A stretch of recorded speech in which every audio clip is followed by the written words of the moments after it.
지난 금요일에는요, 저희가 24시간 연속 예배를 우리가 가졌습니다. 예수님께서 십자가 사명을 감당하시기 전날 밤, 주님께서는 날이 새도록 겟셋마네 동산에 이르셔서 날이 새도록 기도하셨던 그 모습을 우리가 그대로 닮아 우리도 하늘 비전 성전에 올라 날이 새도록 저희가 한번 기도를 하는 시간을 가졌습니다. 어떠한 특별함이 없었습니다. 오직 찬양과 기도와 말씀으로만 우리가 24시간의 시간을 한번 채워보았습니다. 그런데 저녁 철야 예배를 드리는데 우리가 매번 드렸던 똑같은 공간에서 똑같은 사람들과 똑같은 시간에 똑같이 드렸던 그 예배에 평소와는 다른 또 다른 은혜가 있었음을 그 예배 현장에 참석한 우리 모두는 느낄 수 있었습니다. 우리가 금요일 저녁에 은혜를 사모하여서 나와서 드렸던 그 예배와 금요일 새벽부터 그 저녁 시간까지 하루 종일 은혜의 비에 젖어 와서 드린 그 예배의 모습은 너무너무 달랐습니다. 그냥 한 구절 한 구절에 그냥 찬양의 가사가 은혜에 젖은 찬양이었고, 은혜에 젖은 기도였고, 은혜에 젖어 있는 말씀을 우리가 함께 나누었다 보니 놀라운 은혜를 우리가 경험할 수 있었습니다. 여러분, 이제 사순절 특별 새벽 기도회는 마쳐졌습니다. 이제는 그 특별자가 빠진 새벽 예배가 시작됩니다. 우리가 근본 사순절 특세의 주제, 표어를 외쳤던 것처럼 우리가 B2C, 우리가 Back to Christ, 우리가 주님께 우리가 돌아가고 주님과의 거리가 좁혀졌다면 이제는 주님과 나와의 좁혀진 관계를 증명할 것입니다. 여러분, 이제 특별자 없이도 매일매일 특별한 은혜를 누리는 교회가 바로 하늘비전교회 맞습니까? 이게 자발적으로 나오는 아멘이죠? 그러한 교회인지 아닌지 언제 보면 압니까? 내일 새벽. 알기는 아주 다 하신다니까요, 진짜. 특별자가 빠진 새벽 예배의 모습을 한번 보도록 하겠습니다. 여러분, 평범한 일상 속에서 특별한 은혜를 누리는 우리 하늘비전 모든 가족들 되시길 주님의 이름으로 축원합니다. 설교 시리즈 예수님은 누구신가? 오늘은 5번째 시간입니다. 제가 이제 주일 2부 예배 설교를 이제 한지 오래되지 않아서 1편, 2탄, 1탄, 2탄, 3탄은 제가 이제 1부 예배와 3부 예배를 통해서 은혜를 나눴는데 지난 4번의 설교를 통해서 우리가 예수님은 어떠한 분이신가에 대해서 우리가 충분히 나누어 보았습니다. 첫 번째 시간에는 예수님의 탄생은 그냥 우연의 일치가 아니라 예수 그리스도께서 태어나신 그 족보를 보면 최소한 기원전 2100년 전부터 대략 2000년 동안 가장 완벽한 하나님의 완벽한 계획하심 속에 완벽한 때에 보내지신 탄생한 그 생명임을 우리는 발견하게 되었습니다. 또한 두 번째 시간으로 예수 그리스도에 대한 그 앞으로 오실 구원자 메시아에 대한 구약의 모든 예언과 약속들이 한 토시 한 점 1.1획도 빠지지 않고 완벽하게 성취한 한 명이 있었는데 그 인물이 바로 예수 그리스도임을, 그래서 구약에는 예언되었고 신약에는 성취되어 있음에 살아있는 증거가 우리의 구원자 예수 그리스도임을 우리가 발견하게 되었습니다. 그리고 세 번째 시간에는요, 예수님께서 사역을 하시면서 예수님의 사역의 핵심은 딱 3가지, 30가지 300가지가 아닌 딱 3가지. 그래서 말씀의 제목을 쓰리고라고 했는데, 기억하시죠? 쓰리고. 뭐 이거 흔들고 뭐 그런 거 아닙니다. 쓰리고 뭐죠? 가르치고 전파하고 고치고. 예수 그리스도께서 하셨던 3대 사역 뭐라고요? 가르치고 전파하고 고치고. 그 3대 사역을 거치셨던 그 예수 그리스도의 모습을 닮아 우리도 그러한 삶을 살아가리라 결단하였고, 그리고 지난 시간 예수 그리스도께서 달리신 그 십자가의 의미와 그 십자가의 무게가 얼마나 크고 위대한지 우리가 함께 그 은혜를 나누어 보았습니다. 오늘은 예수님은 누구신가 마지막 5번째 시간으로 예수 그리스도의 그 부활에 대해서, 특별히 부활하신 예수님께서 많고 많은 사람들 가운데 가장 먼저 찾아갔던 그런 사람에 대해서 우리가 함께 은혜를 나눠보길 소망합니다. 예수님께서 십자가에 달리실 때 그 자리에 있던 모든 사람들, 이 모든 사람이라 함은 예수님을 믿는 사람들도 있고요, 예수님을 죽이는 사람들도 있었지요. 그 자리에 있던 모든 사람들에게 딱 한 가지 바람이 있었습니다. 그것은 무엇이냐면 바로 저기 십자가에 매달려 있는 그 예수라 하는, 하나님의 자녀라 말하는 그 예수님께서 십자가를 이기고 내려오시기를 모두가 바랬을 겁니다. 그냥 연약하게 힘없이 잡혀가시는 모습을 보고 사람들은 끊임없는 반전을 꿈꿨습니다. 만약 저기에 매달려 있는 저 사람이 진짜 하나님의 아들이라면 에이, 십자가에서 내려오시겠지, 에이, 설마 죽겠어, 갑자기 뭐 천재지변이 일어나서 십자가가 꼬꾸라지겠지, 에이, 설마 남들처럼 그냥 힘없이 저렇게 죽진 않겠지, 에이, 뭔가 반전이 일어날 거야 라는 그 기대감이 계속 그들 안에 있었을 거예요. 예수님을 믿었던 사람들은요, 그 힘없이 예수 그리스도께서 죽어가는 모습을 보며 어쩌면 이 마음에 실망감이 점점점 커졌을지 모릅니다. 그러면서 내가 지금까지 믿고 따라왔던 그러한 인생인지라 끝까지 포기하지 않고 에이, 설마 반전이 있을 거야, 아마 죽기 전에 내려오실 거야, 하나님 절대 가만히 계시지 않을 거야 라는 그런 소망을 애타게 기다리고 있었을지 모릅니다. 예수님을 죽였던 사람들은요, 예수님께서 죽어가는 모습을 바라보기만도 아까워서 그를 비난하고 조롱하기 시작합니다. 심지어 예수 그리스도 양옆에 매달려 있는 강도들까지도 예수님을 조롱합니다. 자기들 죽기 바쁜데, 곧 있으면 죽는데 그 옆에 있는 예수님을 조롱하고 있습니다. 저는 이런 상상을 해봤거든요. 만약에 하나님께서 저에게 큰 은혜를 베풀어 주셔서 저에게 그 십자가의 사명을 감당시키셨다면 나는 어떠했을까? 저는 그들이 알지 못했던 그 저만 알고 있는 그 능력, 지금까지 보여주지 못했던 저만이 감춰왔던 그 초능력을 죽기 전에 다 보여줬을 것 같아요. 펴라! 막 하늘의 모든 벼락을 다 불러야죠. 손이 바뀌었으니까 눈으로 뿅! 1억 볼트입니까? 전기 뺨! 뿅! 뿅! 뿅! 뿅! 막 눈만 깜빡이 벼락이 쪽쪽 떨어져서 그 사람들 한 명씩 으악 다 죽을며, 진짜 그는 하느님의 아들이었도다. 사람들 다 그럴 거 아닙니까? 예? 그거 너무 좀 상상이 커요? 아니면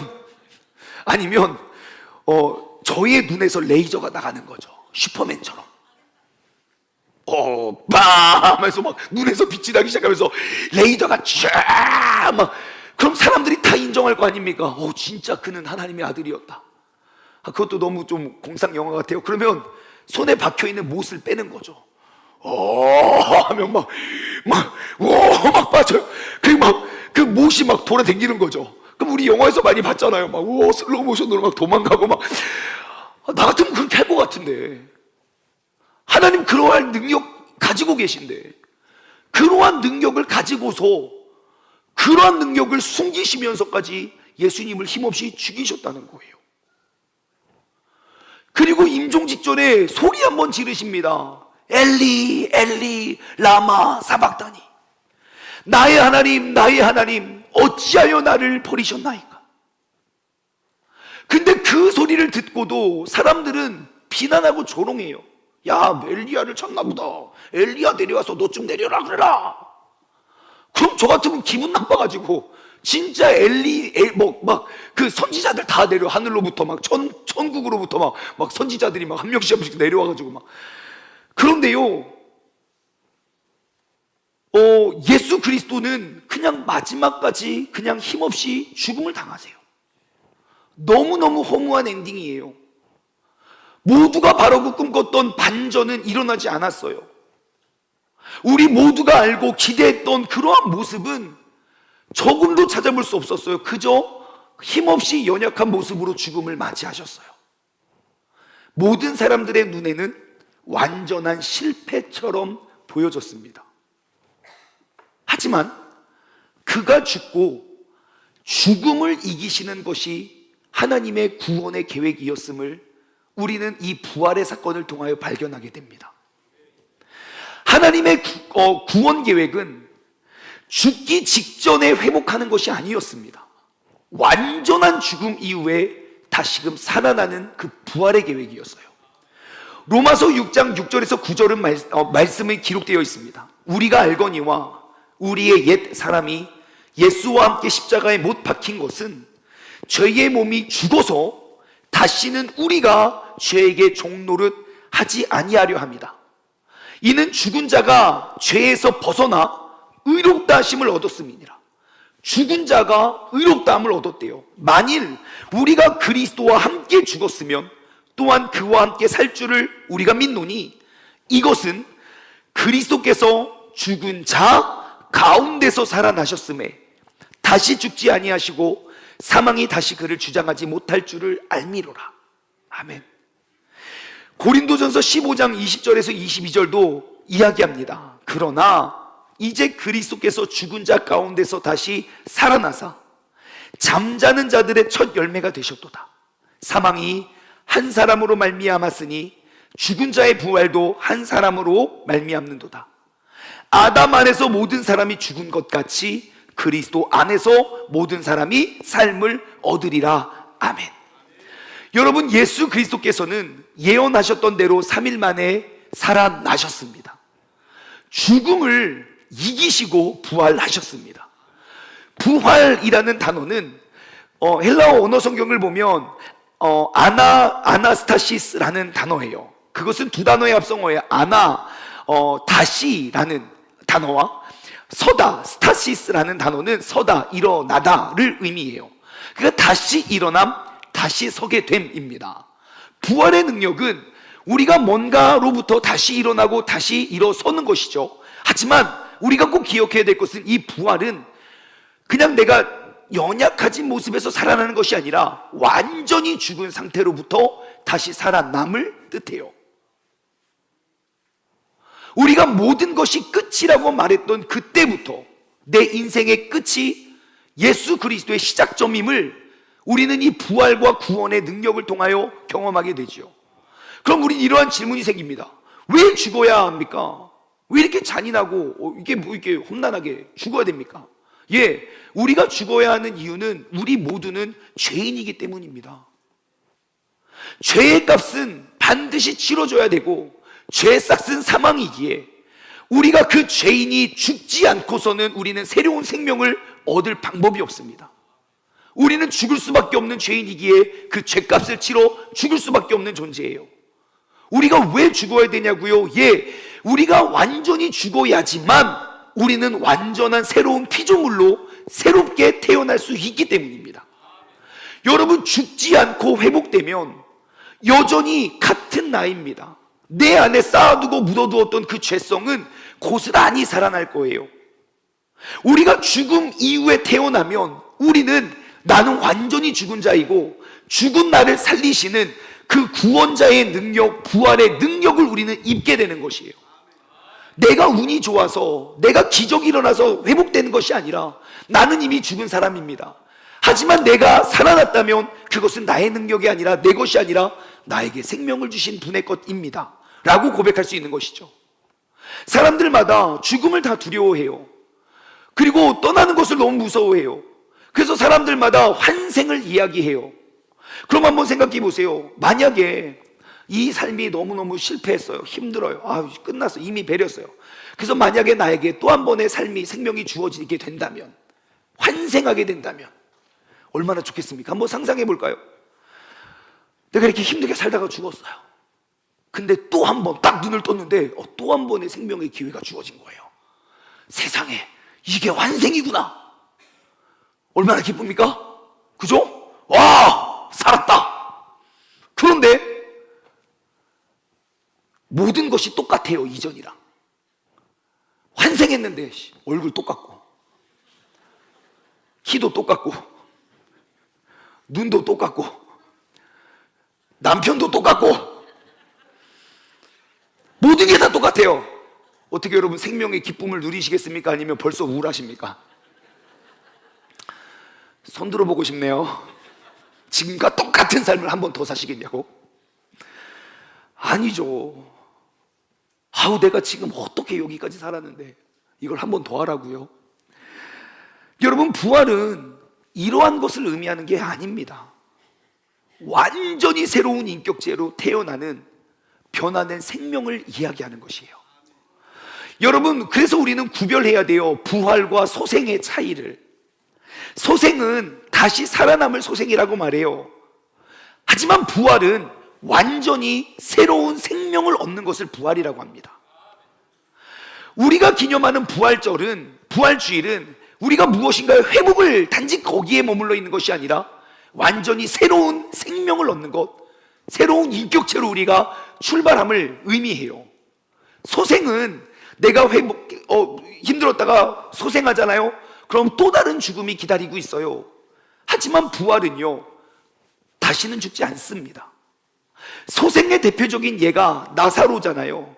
죽은 줄 알았는데 죽었다 살아났어요. 하지만 그는 또 다른 죽음이 그를 기다리고 있어요.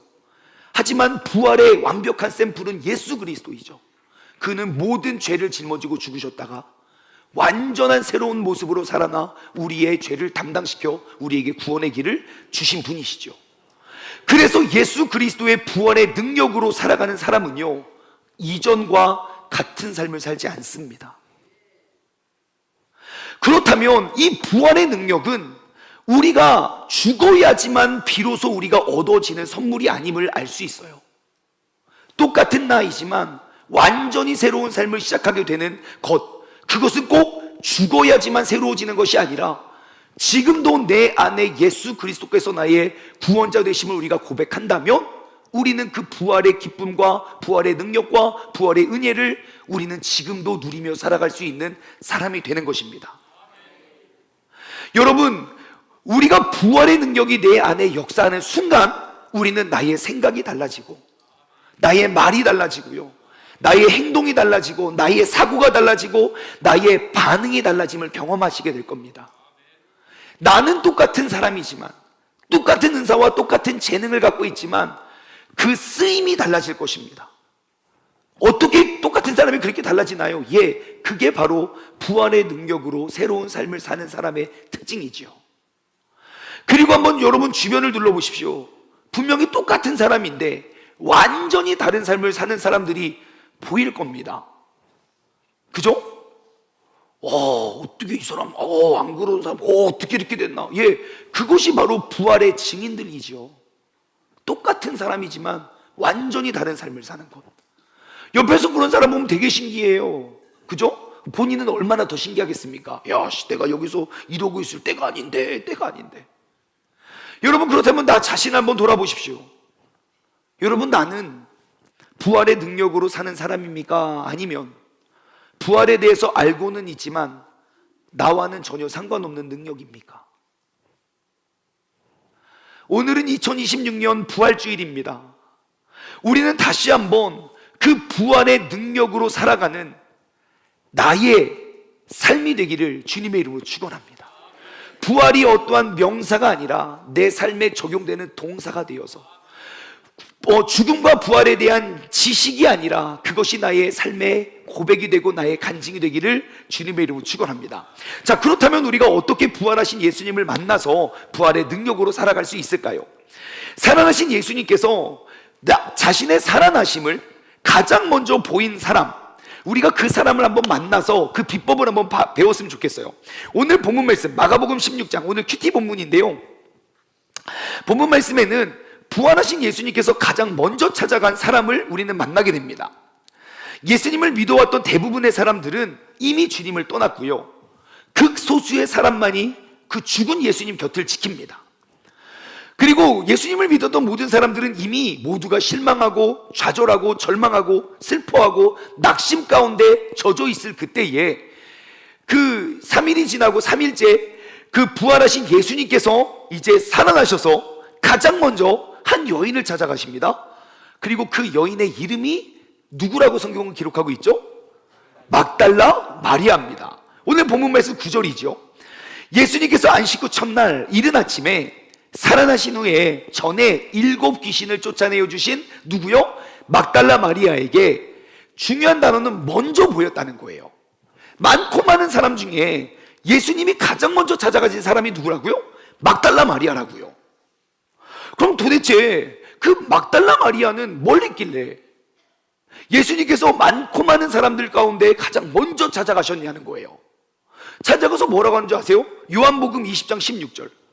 예수님께서 마리아야 하셨어요. 그러니까 마리아가 라고니? 선생님 내라고 하는 거죠. 그러니까 목소리는 그 사람의 신분과 정체성을 말하거든요. 사람들이 저를 가장 잘 인식하는 게 목소리예요. 제가 얼마 전에 호떡 사러 갔거든요. 저기 신촌에 줄 서가지고 막 이런저런 대화를 나누고 있는데 갑자기 옆에서 목사님? 그러시더라고요. 깜짝이야. 그러니까 거기서 이제 붕어빵을 만드시는 분인데 내가 목소리 들고 알겠다고 그러시는 거예요. 예수님께서 마리아야, 예수님이라고 깨달아요. 그러면 예수님께서 많고 많은 사람 중에 가장 먼저 찾아가 그 부활의 기쁨을 나눴던 그 여인의 무엇이 있었길래 예수님께서 찾아가셨냐는 겁니다. 2가지 은혜를 나누기를 원해요. 첫 번째는요, 예수님께서 찾아간 사람은 어떤 사람이었는가? 모든 상황 속에서 예수님과의 친밀한 거리를 유지한 사람이더라고요. 어떤 사람이라고요? 모든 상황 가운데 예수님과 그 친밀한 거리를 유지한 사람이요. 제가 근본 마가복음을 이렇게 가만히 묵상하면서 예수님께서 막달라 마리아를 가장 먼저 찾아가시거든요. 근데 그것이 그냥 생각하다가 부활을 딱 했는데 막달라 마리아 찾아갈까? 이게 아니었음을 알았어요. 묵상을 좀만 깊이 하면 막달라 마리아는 어쩌면 이미 예수님이 가장 먼저 찾아갈 수밖에 없게 행동을 했더라고요. 여러분, 예수님께서 십자가에 달리셨을 때를 한번 생각해 보세요. 마가복음 15장 40절. 멀리서 바라보는 여자들도 있었는데 그 중에 막달라 마리아, 또 작은 야고보와 요새 어머니 마리아, 또 살로메, 그 3명이 있습니다. 모든 제자들은 다 각기 제 길로 갔고 다 도망갔을 때 멀리서 그 죽으시는, 그 예수 그리스도의 죽으시는 모습까지 곁에서 지켜봤던 여인들이 있었어요. 그리고 예수님이 죽으신 직후에 아리마대 사람 요셉이 그 세마포로 싸서 예수님을 무덤으로 모시는데, 그때도 그들을 쫓아가서 예수님의 시체가 어디인지, 무덤이 어디인지 쫓아갔던 여자들이 있어요. 겁도 없이. 마가복음 15장 46, 47절. 요셉이 세마포를 싸서 예수님을 데려다가 그것을 싸서 바위 속에 판 무덤에 넣어두고 돌을 굴려서 무덤 문에 놓았어요. 막달라 마리아와 요새 어머니 마리아가 예수 둔 곳을 봐요. 그러니까 죽은 예수님 가장 가까이에 있었던 여인들이에요. 그리고 오늘 본문 말씀, 안식일이 지난 직후에 16장 1절, 예수님이 지남에 안식일이 지남에 막달라 마리아, 야고보의 어머니 마리아, 또 살로메가 예수께 바르기 위해 향품을 사다 두었다가 그래요. 예수님께서 돌아가신 그 현장에 이 3명만 있었겠습니까? 더 많은 사람들이 있었겠지요. 하지만 성경이 기억하고 기록한 이 사람들의 이름은 그 3명이에요. 그런데 여러분, 힌트가 어디셨습니까? 예수님 곁을 지켰던 수많은 사람 가운데 성경이 기억하고 있는 이름은 3명밖에 없는데, 그 중에 항상 첫 번째를 1등을 빼놓지 않았던 여인의 이름이 뭡니까? 막달라 마리아라고요. 그러니까 그 막달라 마리아의 모습과 그의 성품과 그의 마음이 어떠했는지, 가장 먼저 모든 사건 속에 가장 먼저 그의 이름이 거론됐다는 것을 통해 우리는 알 수 있습니다. 누가 봐도 그 주님 가장 가까이에서 그 주님을 모셨던 사람이었어요. 예수님을 향한 그 막달라 마리아의 마음은 한 번도 변한 적이 없습니다. 사람들의 민심은 시시각각 변했다고요.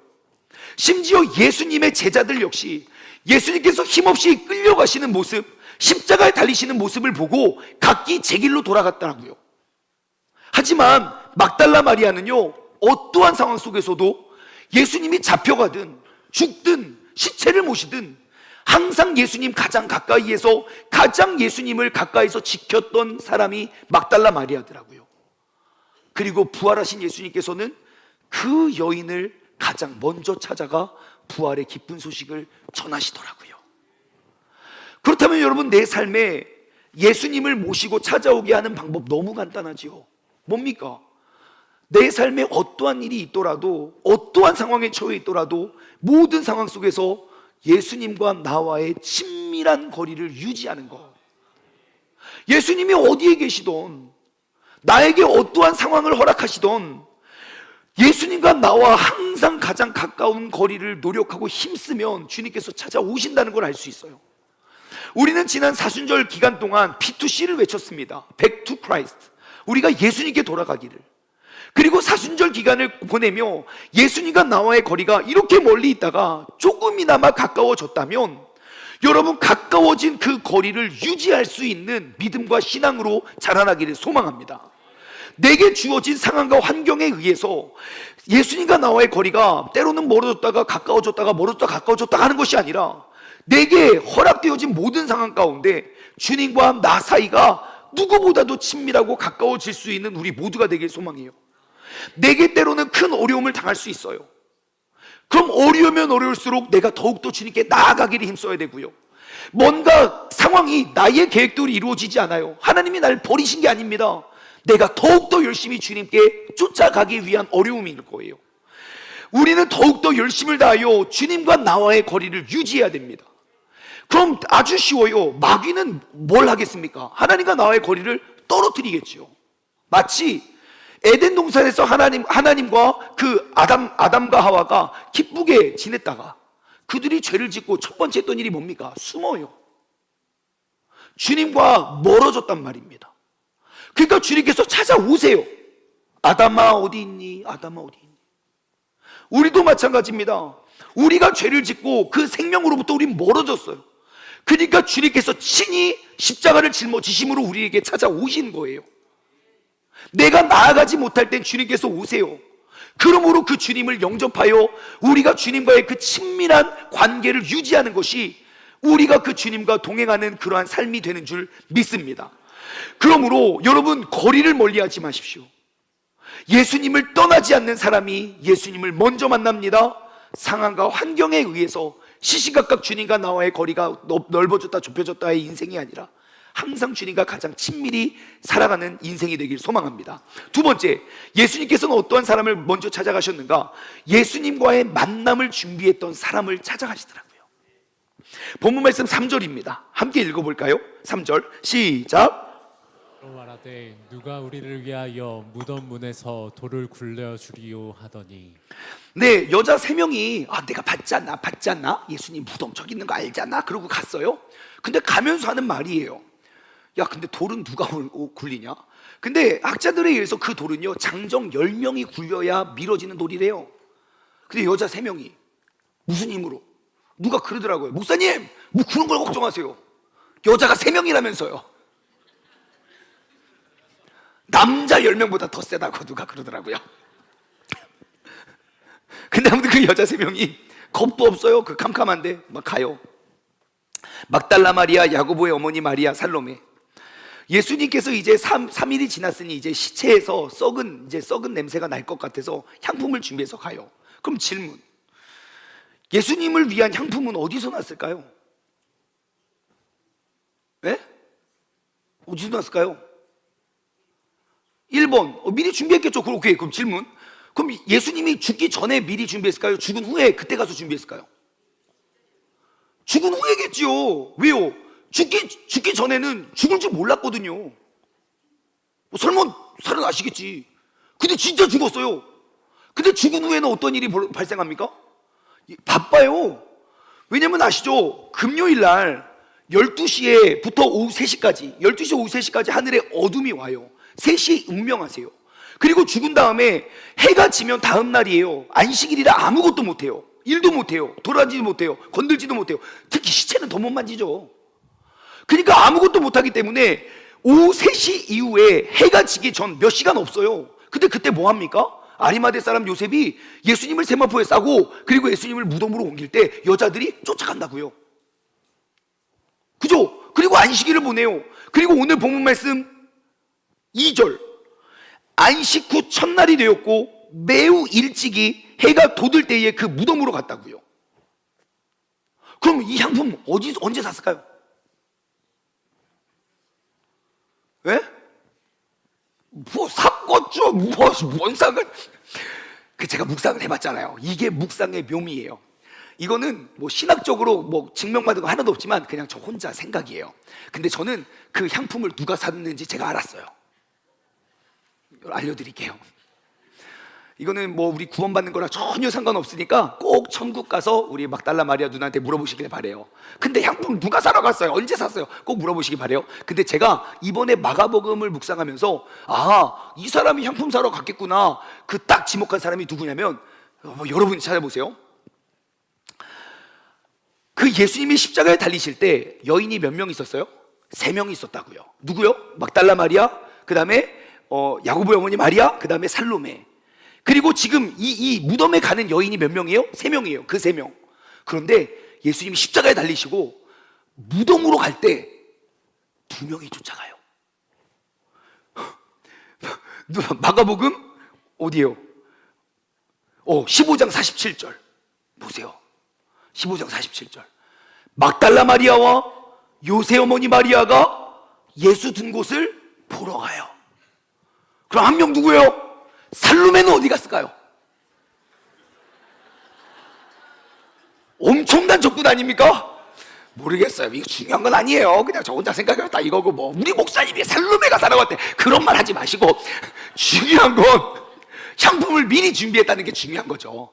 제가 생각해 보건데, 야 우리 가서 예수님 어디 장사하는지 볼 테니까 넌 빨리 가서 그거 사, 향품 사와. 그래서 살로메 혼자 간 줄 알고 또 성경을 더 깊이 보니까 여기 그 47절에 보잖아요. 오늘 본문 말씀 1절, 16장 1절 보면 예수께 바르기 위하여 향품을 사다 두었더라 하고 봤더니 그 동사가 또 복수요. 사러 간 사람이 혼자가 아닌가 봐. 그러니까 뭐 살로메가 뭐 솔로메, 술로메 막 다 불러서 갔겠죠. 뭐 모르겠어요. 아무튼 갔어요. 중요한 건 무엇입니까? 여러분, 예수 그리스도께서 행하실 일들을 미리 준비하여 나온 여인을 주님께서 찾아가신다는 거예요. 그러므로 여러분, 예수님과의 만남을 위한 삶을 살기 원한다면 여러분, 우리도 예수님과의 만남을 준비하여야 합니다. 여러분, 예수님과의 만남을 준비하심으로 나아오셨죠? 원래 이 타이밍에 우리와 같은 아멘이 나와야 되는데, 여러분 오늘 부활주일인 거 우리 다 알아요? 부활절 헌금, 나를 구원해 주신 그 주님의 은혜에 감사한 부활절 헌금은 특별히 준비하셨죠? 목사님 지난주에 이거 삽질을 안 해줘가지고, 그럼 핑계대지 마시라고요. 삽질을 해주고 안 해주고는 우리의 상관이지만 나를 구원해 주신 그 부활의 그 구원의 능력을 내가 어찌 가만히 있겠습니까?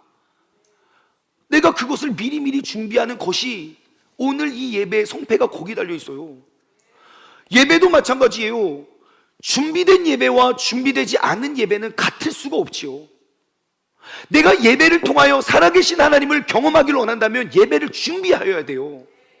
내가 할 수 있는 최선의 준비. 오늘 여러분들이 와서 예배드린 이곳도 우리가 지난 금요일에 24시간 밤새 기도하고요, 토요일날 눈 비비고 일어나 교회 청소하러 오신 분들이 계세요. 어떤 집사님 막 청소를 하시길래 어떻게 이렇게 청소를 하세요? 그러니까 제가 사순절 특별 새벽기도에 다 참석 못해가지고 죄스러운 마음에 청소하려고요 그러더라고요. 그게 단 줄 알았어요. 그랬더니 어떤 청년이 또 가서 화장실 청소를 하고 있는 거예요. 그러고 났더니 또 우리 장로님들이 우르르 오셔서 여기 다 닦은 거 아십니까? 진짜 모르면 말을 마세요. 생각해보세요. 여기 그냥 편하게 와서 대충 앉아있다 가는 사람과 오늘 올 맞이할 성도님을 위해 의자를 하나씩 다 닦은 사람과 어떻게 이 은혜에 주어지는 은혜가 같을 수 있겠냐는 겁니다. 그러므로 매일매일 예수님을 만나 예수님을 동행하기 위하여 내게 허락된 그 모든 것들 주님의 영광을 위해, 주님과의 만남을 위해 준비할 수 있는 저와 여러분 되시길 주님의 이름으로 축원합니다. 말씀을 맺겠습니다. 부활하신 예수님께서 가장 먼저 찾아가신 사람의 특징, 첫 번째, 모든 상황 속에서 예수님과의 친밀한 거리를 유지하는 사람입니다. 내 삶의 좋은 때도 내가 주님께 나아가지만 어려움이 있을 때일수록 내가 더욱더 노력하여 주님과의 거리를 유지하십시오. 부활하신 주님의 능력이 우리의 삶 가운데 올 줄 믿습니다. 두 번째, 예수님과의 만남을 준비한 사람입니다. 언제나 최선을 다해 준비된 예배는 은혜롭지 않을 수가 없습니다. 성경은 그것을 심령이 가난한 자에게 주어진 복이라 말합니다. 나의 최선이 내게 베풀어 주실 주님의 은혜로 바뀌어져 오게 되는 것이죠. 여러분, 예수님을 떠나지 않는 사람이 부활의 주님을 가장 먼저 만나고, 그 부활은 하나의 사건이 아니라 지금 살아가는 삶의 능력이 되는 줄 믿습니다. 적용 질문 드립니다. 첫 번째, 나는 요즘에 어떠한 반전을 하나님께 기대하고 있습니까? 뭔가의 상황이, 내가 주님께 기도하는 기도 제목들이죠. 하나님 이 상황을 역전시켜주세요. 하나님 저 사람을 바꿔주시고. 그럼 주님께서 말씀하실 거예요. 하나님이 나부터 바뀌기를 원하실걸요. 예, 어떠한 반전을 하나님께 기대하고 있는지 나눠보시고. 두 번째, 나는 상황에 따라 하나님과의 거리가 달라지는 편입니까? 아니면 한결같은 편입니까? 내가 은혜를 받을 때는 주여 하고 들어다가 시험 들면 또 같이도 안 해. 또 상황과 사람에 따라서 우리가 하나님과 멀어졌다 가까워지는 사람입니까? 아니면 하나님과의 그 친밀한 거리를 유지하는 사람입니까? 돌아봤으면 좋겠어요. 세 번째, 최근 내가 예수님과 가장 가까웠던 순간은 언제입니까? 내가 주님과 가장 가까웠던 순간, 우리가 그 관계를 유지할 수 있는 부활의 능력으로 살아가는 사람 되길 원해요. 오늘은 네 번째도 있는데요. 네 번째, 이번 주에 예수님과 더 가까워지기 위해서 내가 내려놓아야 할 것과 내가 새롭게 시작해야 될 것은 무엇입니까? 죄는 끊임없이 하나님과 나와의 관계를 멀게 만듭니다. 그래서 우리가 죄를 끊어낼 때에야 비로소 나아갈 수 있는 것이고요, 또한 내가 주님께 나아가기 위한 거룩한 결단이 나의 발걸음을 인도합니다. 그러므로 이번 주에 새롭게 결단하며 나아가길 소망해요. 시간이 조금 지났지만 우리 부활하신 주님을 힘차게 찬양합니다.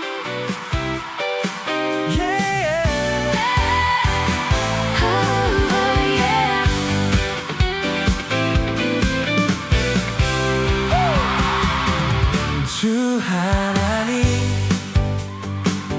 독생자 예수 날 위하여 오셨네. 내 모든 죄 다 사하시고 죽음에서 부활하신 나의 구세주.